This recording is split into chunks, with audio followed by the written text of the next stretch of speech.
Hello everyone, we have our news for the week, so let's take a look.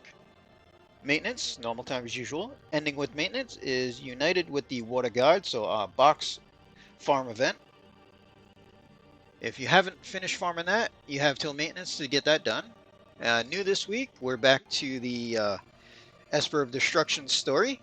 So we're getting a Neovision Plus unit to summon and a free Neovision unit. Log in there, 30 shards for the NV Plus. It's going to be Dark Fina. She's not premium. Her shards are also in the shop. Special login. So things to note, day one is 10 110 Neovision B tickets. So that's a free unit on day one. Bunch of Lapis, replica Lapis, tickets, VIP coins. 21 total days of login stuff. Definitely worth getting all that.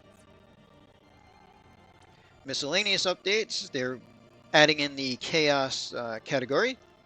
So Chaos Dark Leader skill, 100 attack and magic.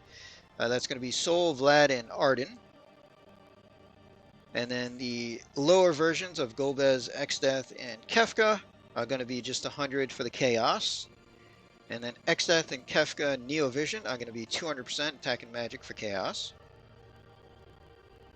And they are adding the category to a bunch of units that we already have. One to note is they're adding it to Solitary Warrior Veritas of the Frost. So a global original unit is getting the category.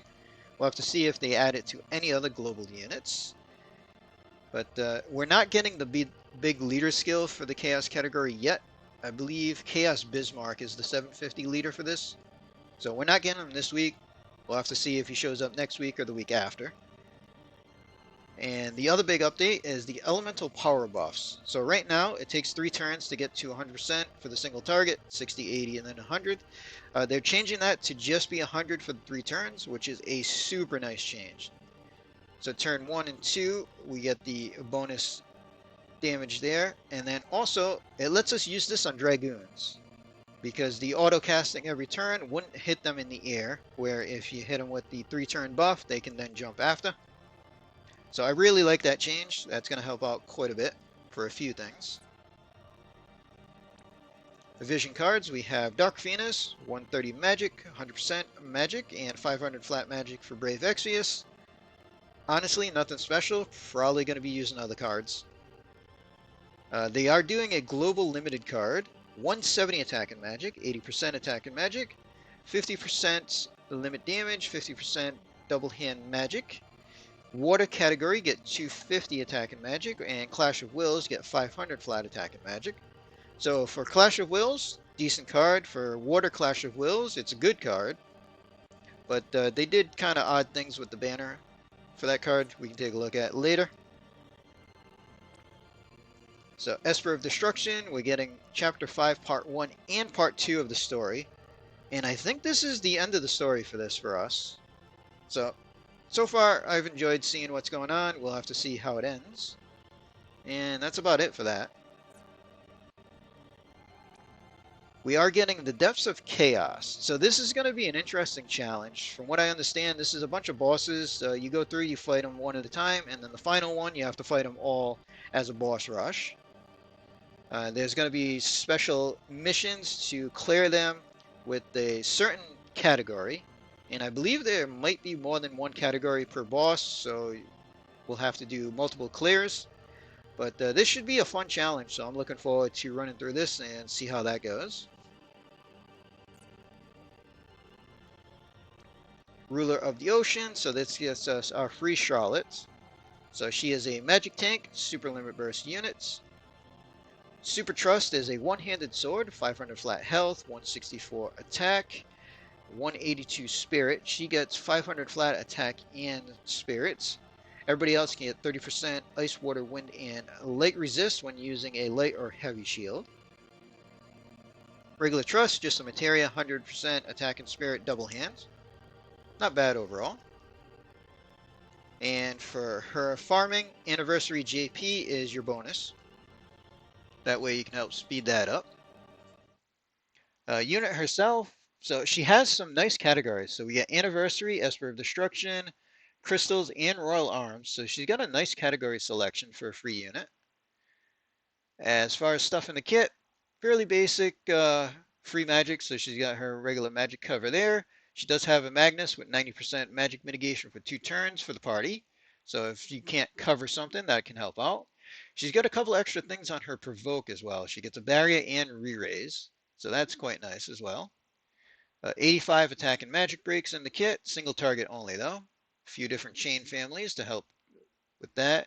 Cooldown does a 50 LB modifier. And she's got 25 type mitigation against Aquatic Demon and Reaper. Both Shelga and Protect.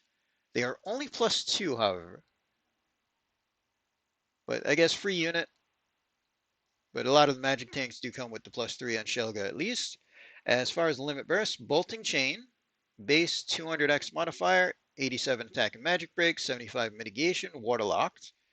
And the super is 250 modifier, 87 attack, 88 magic, still only 75 general mitigation. So just note that this is physical damage, so attack based. Also means that if you really want, you can give the LB boost for the first 5 turns and get another 100 modifier. So 50 in the kit brings it to 300, and then the bonus LB for the first 5 will bring it to 400. Still not going to do a ton of damage, but it's okay. Overall, I mean, for a free unit, she's not bad. She's a decent magic tank. I mean, for the really hard stuff, we're probably just going to use Abigail. But for a free magic tank, she'll definitely be able to tank a lot of stuff.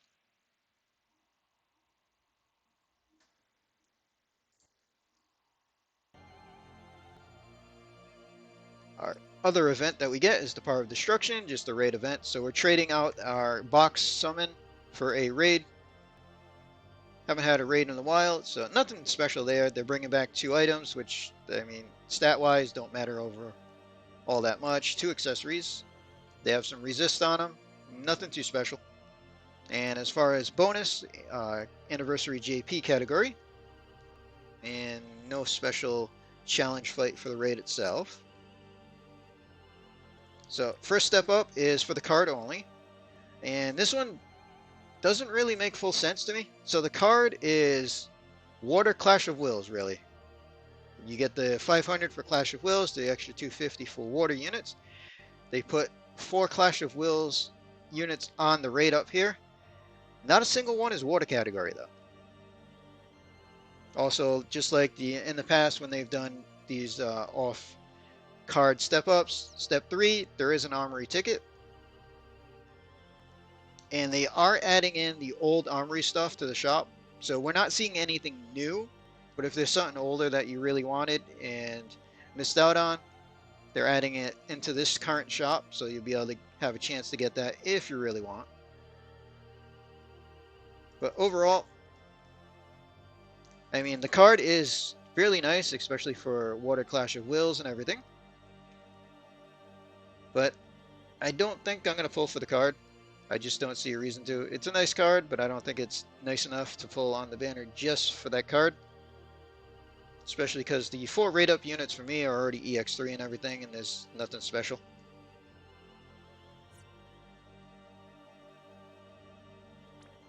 And then for the regular banner, we have our NV plus Dark Fina. Her banner is nothing special at all. So there's no guarantees, there's nothing there. Need 10 tickets to pity, you get 2 per a lap.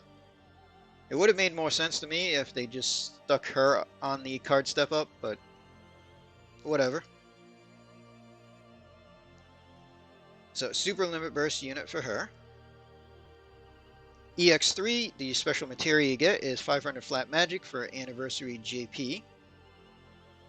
Super Trust, two-handed whip, 196 attack, 244 magic. She gets 500 flat magic. Everybody else will get the 100% aquatic and human killer. Regular Trust accessories, 71 magic, 50% limit damage.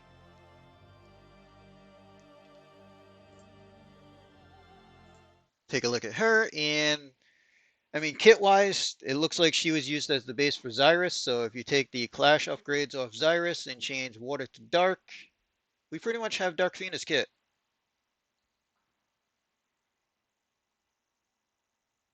So she gets 25 whip down on her cooldown with the 120 limit modifier and 300 storm magic. She's got water, wind, and earth spells, all the different kinds there. As far as the limit, so NV plus, regular limit is 130 dark down, 80 spirit, 200 magic, 150 limit damage, 410 modifier. Everything is bolting chains. And the super, we got 130 dark, 80 spirit, 250 magic, 200 limit, 510 on the modifier. So overall, she'll do a decent amount of damage. I believe she is a little bit lower than Laswell. And outside of Clash of Wills, she's either probably tied or maybe a tiny bit higher than Xyrus. Inside of Clash of Wills, she's got no Clash of Wills upgrades. Xyrus is definitely going to be her in Clash. But other than that, there's not too much of a difference between her and Xyrus overall. And that's pretty much all the information we have. So pull-wise, this week, I didn't pull last week, so I'll just do some 10+1 tickets. We'll see what I get randomly. I'm not going to pull directly for her, and I'm not going to pull for the card either, I don't think. But if you do decide to pull, good luck to you. And that's pretty much all the information we have, so we're going to end this video here. Hope everybody enjoyed.